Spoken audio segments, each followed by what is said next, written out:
Are we ready?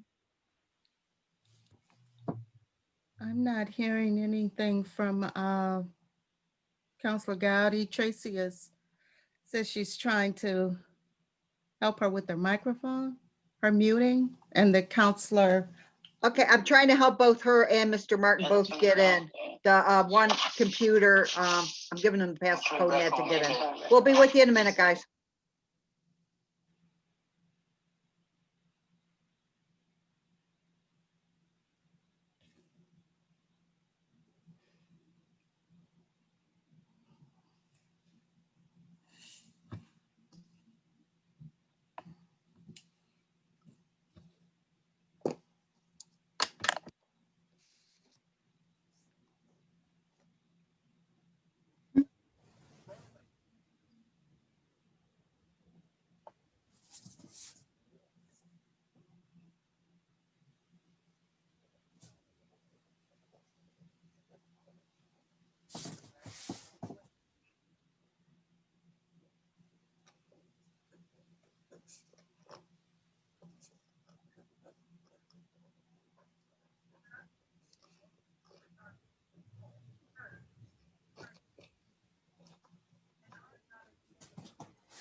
Okay, here's the council YouTube channel link.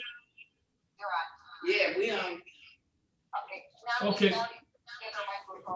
All right, get a microphone. Hold it. Here, I'm gonna get yours ready, Kelly. All right, you got success. I got him online. Yeah. Tracy. All right.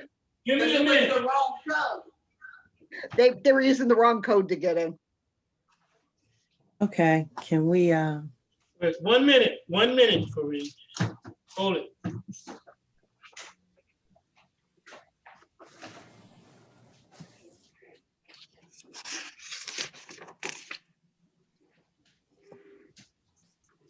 Oh, okay, are you ready, Gotti? Yeah, I'll be ready in Well, one. give Gotti a minute. Hold it. Maybe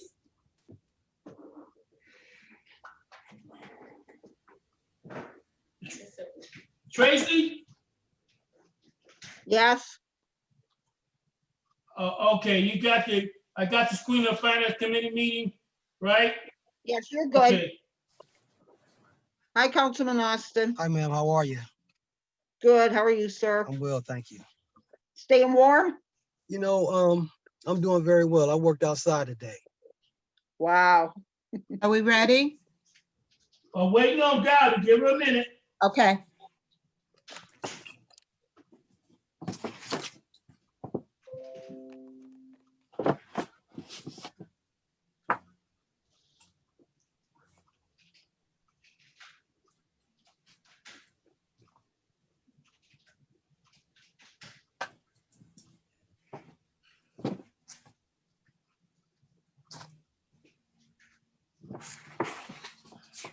Password.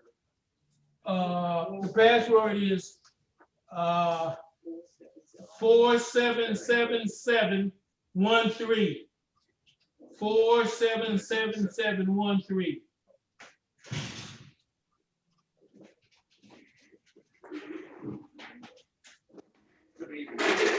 You need the meeting ID? 843 1751 2703. This is not a one. Yeah, that's wrong. Not a one.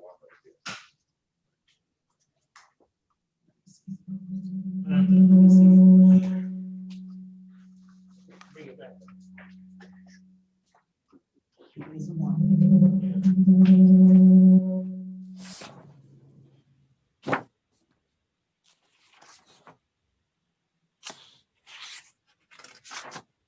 You okay? What?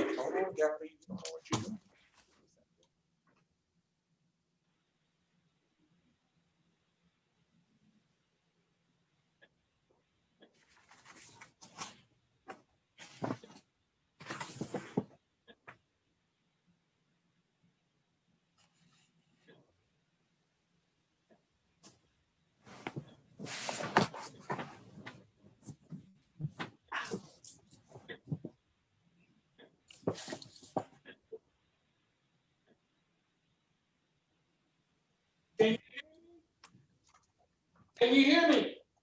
Yes. Okay, All right. You ready, Gotti? Yes, I We're am. ready, let's go. This is the City of East Cleveland Finance Committee meeting. Chair Corrine Stevenson. Members are Councilor Gowdy and Councilor Smith. I can't see anybody, so I can see what's on it. And this is being held on the Zoom platform.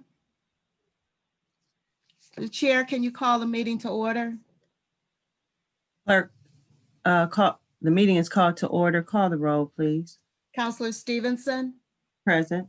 Counselor Gowdy, Present. Counselor Smith.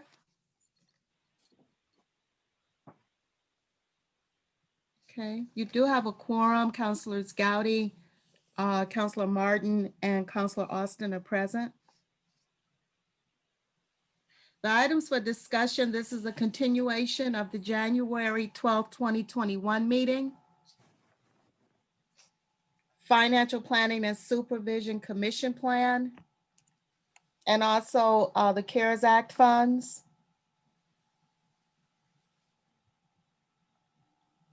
Okay, what I would like to do is finance on the line. What I would like to do is run through the 2021 action plan. I have a series of questions that I would like answered. And perhaps these questions will help everyone. It's not every question on the plan. It's just some areas where we would like some definitive answers. So if finance is on the call, on the Zoom, Yes. Director, Yes, I'm here. How you doing, Counselor? fine, how are you? Well, Okay, I'm going to start with the financial plan, like I stated, the revenue generating actions. I would ask everyone to, if you have any ancillary questions, to hold them until we complete this process. We need to be out of this meeting by 6:15 so that we can move promptly into the next meeting, allowing the clerks to do their due diligence with the downloading of the meeting, etc. So with that said, I'll begin. In the revenue generating section, activity section, question number 1 proposes a $50,000 increase annually. How much excess has the city generated in each year since this process has been in the plan after all bills are paid? And what are those excess funds used for? what number is that? Number 1. What, Madam President, Mr. Martin, I ask that you hold all questions until the end. We don't have a lot of time.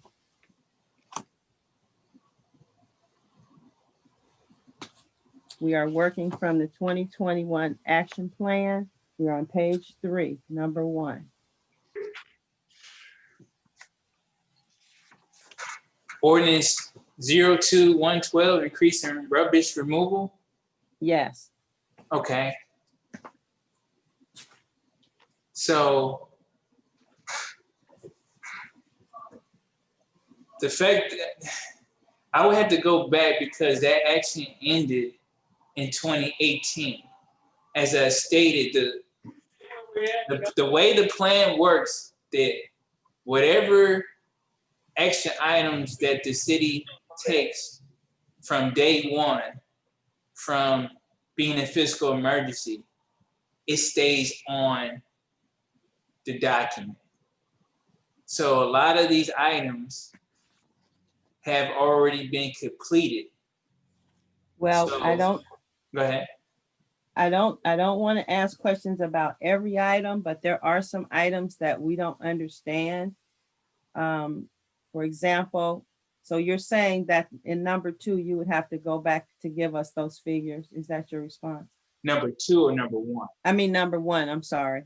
Yes, that means that that action has been completed 2 years ago. And so, so I have to go back and your question is how much has excess been used to? How much did the fund generate? What did we pay out? And what was the excess used for? Excess. I don't see number 1 saying anything about excess. I'm sorry. No, that's my question. That's not in number 1. That's my question. The answer would be, Counselor, it was used to pay bills. And I know that may seem very generic or vague, but this was just increasing the rubbish fees. And that's mainly because even as today, the customers are not paying, the residents are not paying 100% of the cost that it takes, that our rubbish contractor charges the city to pick up the rubbish every week. So this action was trying to help subsidize some of the costs that it was costing the general fund to pay the monthly rubbish fee for the weekly garbage collection. So it wasn't any excess. It was just like anything else, in the sense of the cost, the inflation had gone up. So this was just trying to keep up with the inflation of costs of just doing business and picking up rubbish. So there was you're- no, go ahead, I'm So sorry. you're saying that the cost is all consumed. Yes, that's what I'm saying. I'm saying that the monies we get even today, and even back in 2013, the monies that we receive from the residents who pay their rubbish bill does not equal the cost to pay for the service. Okay, let's move on to number 4, please. Number 4 refers to cell tower leases. Can you tell me approximately how much money we collected in 2020 and what is our projection for 2021? Give me 1 second.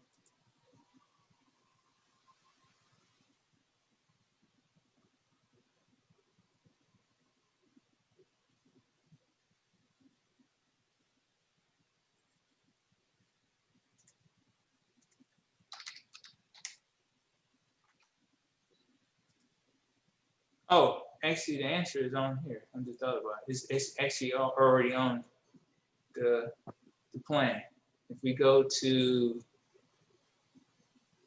starting on page B3,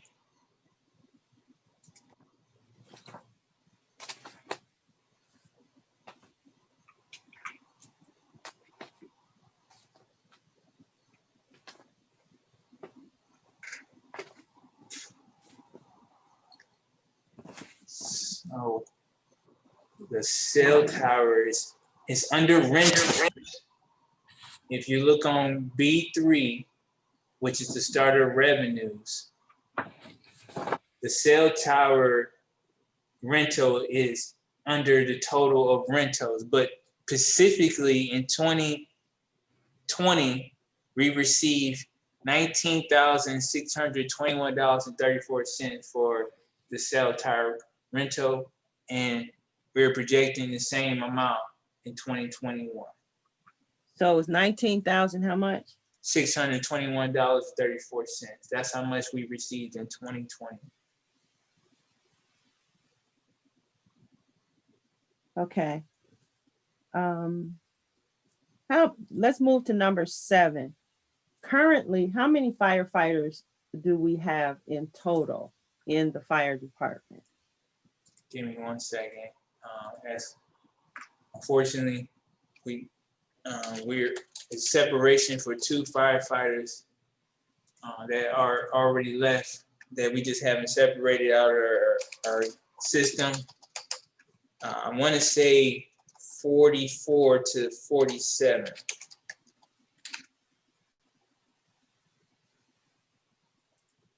This includes part-time. There's no part-timers.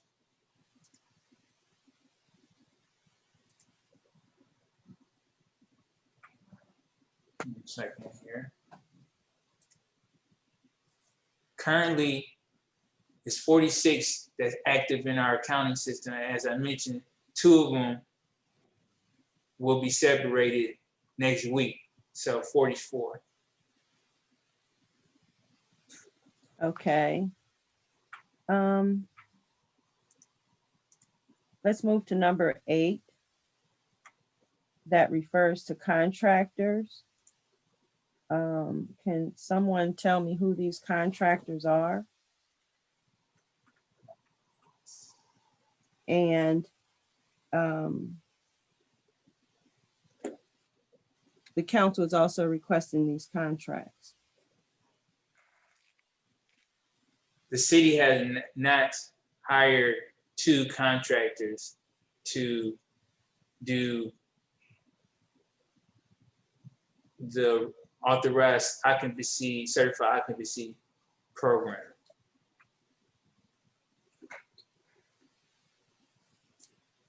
The plan, there's items on the plan that we add to them that we're looking to do, or at the time we're hoping to do or looking to do, but doesn't mean everything that's on the plan actually comes to fruition. That's one of them. We did not hire 2 contractors to do the enforcement of ordinance 1417, 1517, and 1617.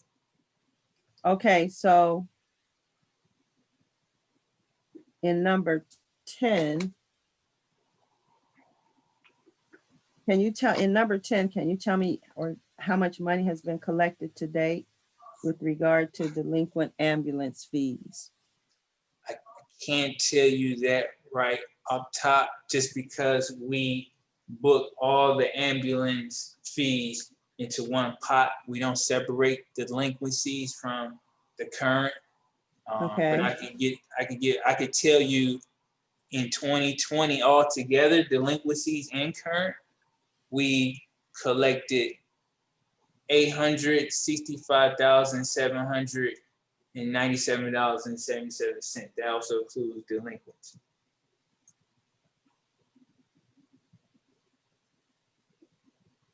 Okay.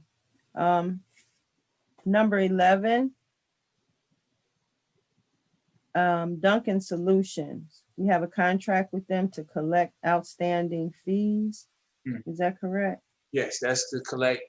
That is something that I can tell you, separately, that amount, to help collect the outstanding photo enforcement citation. And so where are we with that collection today? 2020, we collected $56,565.30.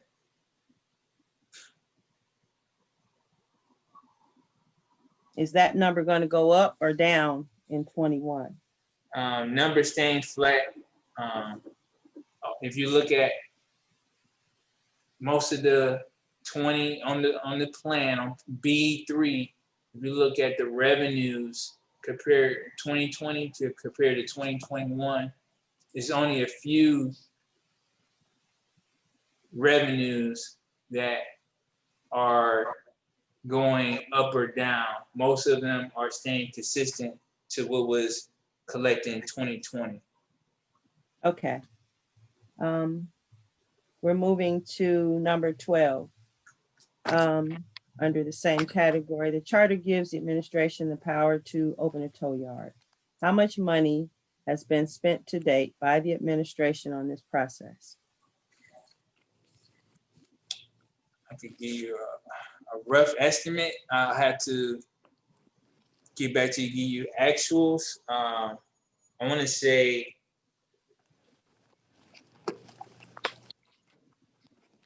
$40,000 to $50,000 year to date. I will give you actuals later, but that's a rough estimate that we have spent year to date on that project. Okay, what is the anticipated date for this tow yard completion? The mayor talked to me today and he said we should be starting the process next Tuesday. And when I mean starting the process, employees down there, and I asked him, are we also having the tow company bring the cars down there? And he said yes as well. it depends on the condition of the car, whether it will come to our impound versus the towing company's impound. But next week is where the new hires to manage that operation is going to start. Does the council have the contracts associated with the tow yard? And which department processed those contracts? So there's no current contract, to my knowledge, for the towing company that the city has.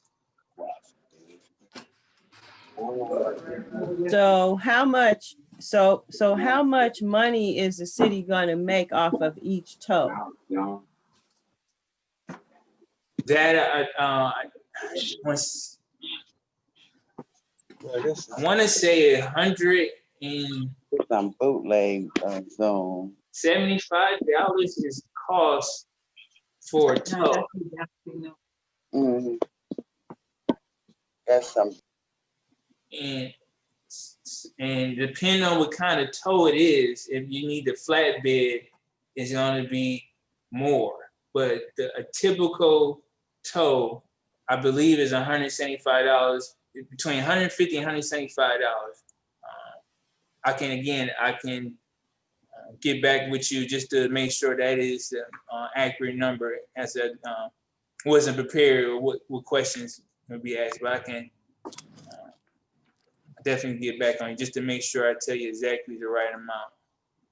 I know Okay. it's between those two numbers. It's between $150 and $175. Okay, we're gonna move to number 18, which speaks to the sewer and water deposits. Can you, just for my satisfaction, I guess, tell me how this money is collected and how much of this money is paid by the consumer or the resident? I'm sorry, what number are we on again? Number 18, under expenditure reduction actions. Okay. Transfer consumer deposit and sewer assessment fund balances to the following deficit funds. So all this action was taken in 2015. The water fund and the sewer fund had deficits of $153,122.92 and $93,815.99 respectively. And so the consumer deposit and the sewer assessment funds had positive balances. So fiscal emergency, one of the things that gets you into fiscal emergency is having deficit funds. And so there was positive fund balances in the consumer deposit and sewer assessments. And so in order to, and it was probably enough to cover those two other deficits in the water fund and sewer fund to make those deficits go away. So that was that action there in 18. If that makes sense. So are we currently still putting money into No. those funds, or that's over? That's over. Okay. I'd like to move to item number 22. How much money was collected from Rumpke in 2018? And how much of the money was left after all payouts, if any? But I think you've already answered part of that, because you said that in the previous section, you noted that the amounts are all consumable. That's correct. Is that correct? Yep, that's still correct. And but I can tell you what was collected in 2018. Okay. Bear with me. But yes, that's something far as an operation that is not self-sustaining. What I mean by that is that customers do not pay 100% of the cost it is to run or to pay for the rubbish collection. In 2018, we collected $790,681.20. And I can tell you just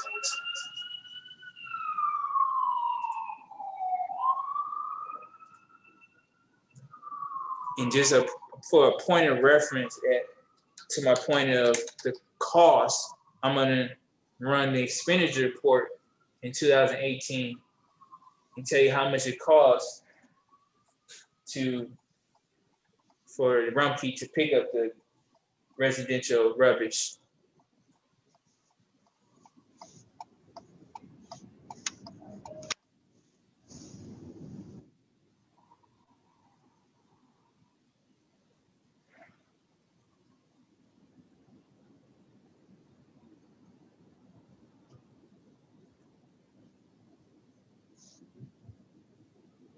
$1,097,218.20 is what it costs the city to pay for the rubbish collection. So as you can see, it's about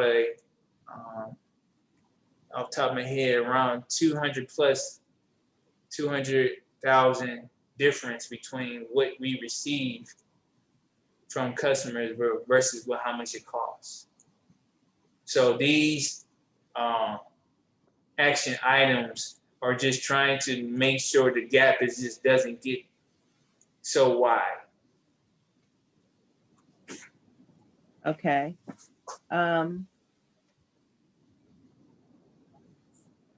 Number 25. Consolidate the deficit fund balance to the general fund. This says that was completed. Help me understand what's going on here, because we still get requests for transfers mid-year, and then you still have to do transfers at the end of the year. Is that what this is referring to? So yes, this is similar to number 18. So basically at the time, in 2015, there were deficit balances that the general fund could supplement those expenditures in those deficit funds. And so that's basically what that action item is. And so yes, there are, to answer your question even further, we have grants, and grants are reimbursable. So you have to spend the money first. So you spend money that you don't necessarily have yet in that fund. So it will make that fund deficit. And then you request reimbursement and should make it back whole, zero. But timing is always an issue with you spend the money, but then you have to do paperwork and reporting to get the money back. And so throughout the year, funds outside general fund, could have deficit balances. And so, yes, at the end of the year, we request to use general fund, because the general fund is, it's been positive for last 3 years now. And so if there's funds in the general fund to cover funds because we haven't got the money back, or like the street fund, for example, just not enough money that comes in the street fund to handle the operation, we do a transfer. So we supplement the difference. And so, yes, if we do transfers and advances in the early part of the year, then those funds have money in them. So you won't necessarily have deficits because you put the money in up front. Or you can wait to see how much exactly you need by year end, and you request the exact amount you need. Okay, moving to number 27, I don't want you to go through a whole lot, but I know that the citizens, or I think that we pay for these street lights. Do you know what portion the residents pay for this? What percentage maybe? Which number? Number 27. Okay. This is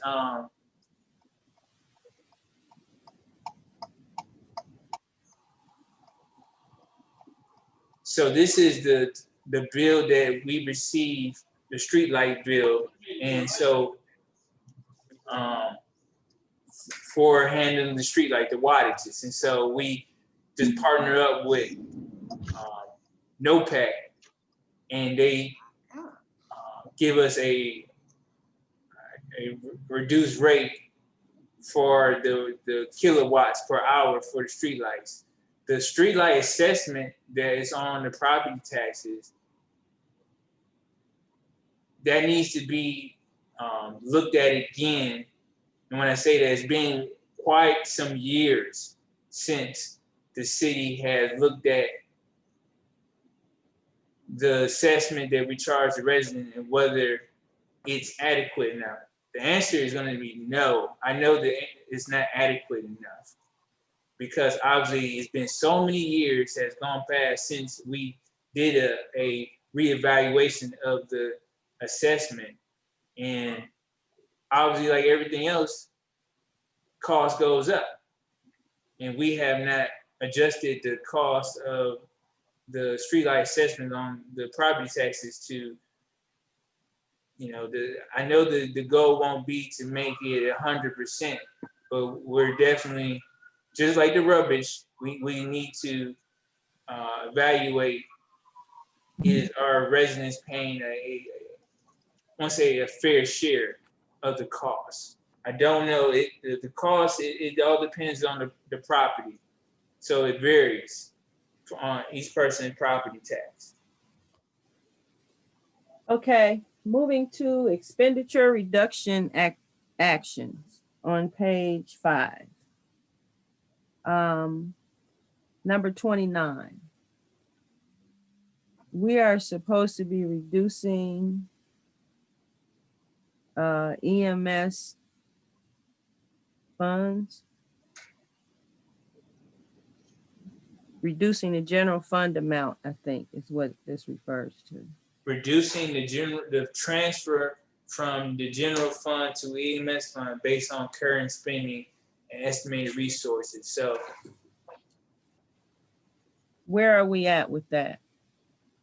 So we haven't made a transfer from the general fund to EMS fund, and this is why, you know, it's important about those transfers, because again, and that's why we asked for that legislation, because we, you know, in order to get out of fiscal emergency, you can't have deficit funds. But for 29 in particular, there's the transfer legislation that's before you. It doesn't have EMS on it, so there's no transfer that's needed to go to the EMS from the general fund to EMS. EMS fund is holding on its own, so it's bringing in enough money to. So they're self-sufficient. Yep, exactly. Okay, well, that's good. All right, moving to number 31, I'm sorry. Back to Rumpke again. Okay, this says that there's a total estimated savings of $120,485 over 3 years. Can you explain that? How that is going to generate? So the bids that we did in July of 2020 for rubbish collection in the city,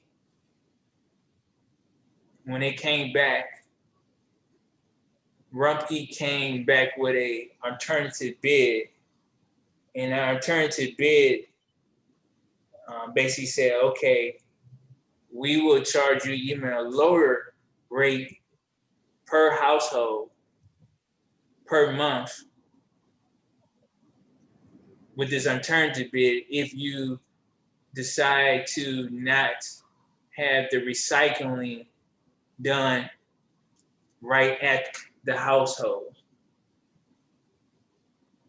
and the recycling to be done at the service garage, because they looked at the amount of people that was recycling versus, and they, so the first bid they gave us included charging recycling to every resident per household. So it was like $16.76 that included recycling for every per household, everybody per month, versus $16 a month with no recycling in that cost. And if you want to recycle as a resident, you would go to the service garage. So the mayor decided to go with the alternative bid, and so that's where the 100. So that savings is what we would have paid if we decided to go with the first bid, which included recycling charge to everybody per month. So can you tell me the Rumpke residential bills were raised $2 per household? Is that correct? That was done, we go back to one of these action items, revenue generating items. I think that was number 1, if not mistaken. Let's go back. No, number 1, yes. So that was the last time the rates were increased. So this last contract does not increase the rates? No, it doesn't. We haven't increased the rates to the residents since number 1 on this. So the savings of $120,000 is actually because Rumpke doesn't have to bring a truck out here and pick up the recyclable. That's correct. Okay, so if that's the case, then, and I know this is just, it's not for you, but I know that the service department staff is picking up recyclables in Forest Hills. And if the service department does not have the adequate staff, and I'm going to keep saying this, to pick up this recycling across the entire city, then it should not be done in Forest Hills. We all live here, and this is one city, but I don't want to get off on that tangent. We need to move forward. What I would like to do at this time, Charles, is suspend the questioning because we need to close this meeting out shortly and open the floor to my colleagues. I believe Councilor Martin had a question initially. Councilor Martin, Yeah, would you go ahead? right. Thank you, Madam President. I'm going to move on mine. I'm going to bypass it because I need to go through a number of things that you went through and underlying questions, and I can't take care of it now. I'm not going to rush through. So I'm going to yield to the other person on the Finance Committee, Councilwoman Juanita Gotti, so she can get in, because we're going to be closing the meeting out in a couple of minutes. Go ahead, Gotti. Yeah, and I feel the same way, Councilor Martin, but I do want to ask about the tow yard. And how much did they get paid last year? The Kufner towing. Ask them what Kufner status is with us. Right? And what is Kufner status with us right now? I don't know how much they got paid because we didn't pay them. The city did not cut them a check. It's similar to how the arrangement was for St. Clair Auto, where the customers would go and pay the towing company to get and then the towing company would give us our share of the revenue. So I don't have the books of Covenant to know how much they took in 2020. their status is still active. And, you know, as far as the contract, you'll probably have to, talk to the mayor or perhaps the police about just when they plan to put together a contract with them. But there's no contract, but they're still the active towing provider for us as of today. But how is it towed with no contract? I just don't understand. Why is they towing people cars and they don't even have contract, you know? Understood. And did it go out for bid? Who told them to tow East Cleveland car when they ride through East Cleveland, or, you know, without a contract with us? I know it did go out to bid last summer, and there was some issues with the bidding process. And Right, I remember that. it never, But the bid, the process was thrown out for contamination. Yeah, because we did not actually use this company at all. And it was confusion because they did not get a bid, awarded a bid at all. right. So since it was like a bunch of confusion, we just decided to let them tow. Counselor, unfortunately, I can't answer that question. And I didn't make Where is the mayor at? Is the mayor, I need to speak with the mayor about this because we did not pass this at all. Mayor King, are you available? Yeah, I see that he's up. His name is up there. Mayor King? Ms. Gowdy, Give me a perhaps chance. I'd like to have make a comment. Ms. Gowdy, perhaps you will have to I send him. would like to hear from the mayor. The mayor's not responding. Perhaps you will have to send him written communication with that question because we need to move on. Do you have any other questions? Yes, can I make a comment? Mr. Austin, please hold. I'm trying to see if Ms. Gowdy is done. Are you finished, Okay. Ms. Gowdy? I'm not satisfied with the mayor. His name is up here and he's not responding. I'm not satisfied with that at all, but I am going to talk to him about this because we did not go out for bids and I don't see why the tow truck is towing people cars and we did not go out for bids. We did not approve this at all. Are you complete now? Oh, yeah. Mr. Austin?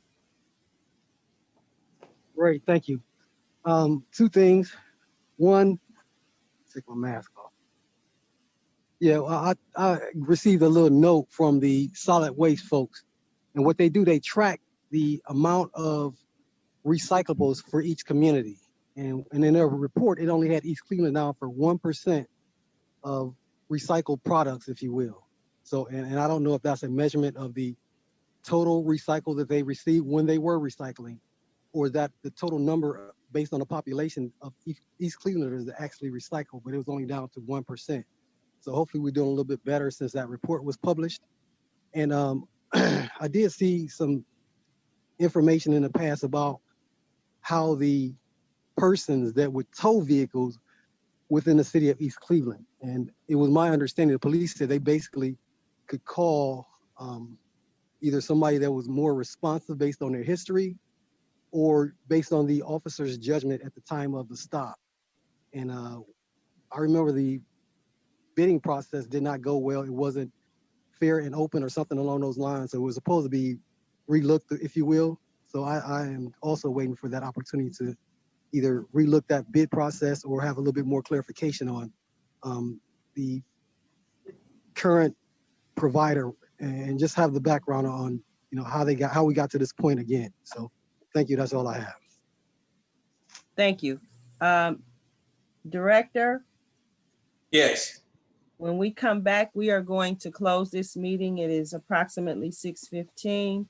As I stated earlier, we need to close so that our clerks can download this material and also move us to the next meeting, which is agenda review. We are nowhere near finished with this process.